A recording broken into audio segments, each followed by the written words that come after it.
उधर बारामूला के सुपोर के डागीवाचा राफियाबाद में बड़ा हादसा पेश आया है। बादल फटने की वजह से एक ही कुनबे के 4 लोगों की जान चली गई, जबकि 2 लोग लापता बताए जा रहे हैं। हादसा शनिचर और इतवार की दरमियानी रात पेश आया। हादसे की इत्तला मिलते ही पुलिस और एसडीआरएफ की टीम मौके पर पहुंची और रेस्क्यू ऑपरेशन शुरू किया गया।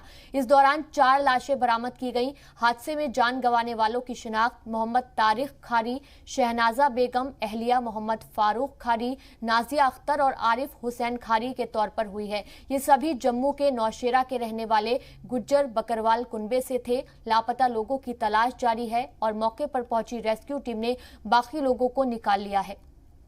लापता लोगों में हाजी बशीर अहमद और मोहम्मद फारूक नाम के 2 लोग भी हैं। बारामूला में आसमानी बिजली गिर जाने के साथ ही वहां पे सैलाब जैसा सूरत हाल पैदा हुआ, तो वहीं पर वहां पे जो लोग रहे हैं गुज्जर बकरवाल जो अपरिचित में रहते हैं, तो वो 6 लोग उसके जद में आने के बाद अगरचे बात करें 4 लोगों की मौत वाक़ा हो चुकी है, लेकिन 2 की अभी तलाश जारी है। इस तरह से आपको बताते चले कि आज सुबह यहाँ पे आसमानी बिजली गिरी, जिसके बाद यहाँ पे सैलाब जैसा सूरत हाल पैदा हुआ, जिसमें गुज्जर बकरवाल के 4 जो लोग हैं उसके जद में आकर मौत वाक़ा हुई है और 2 लोगों की तलाश अभी तक जारी है। बेसागर जी मीडिया, रफियाबाद, बारामूला।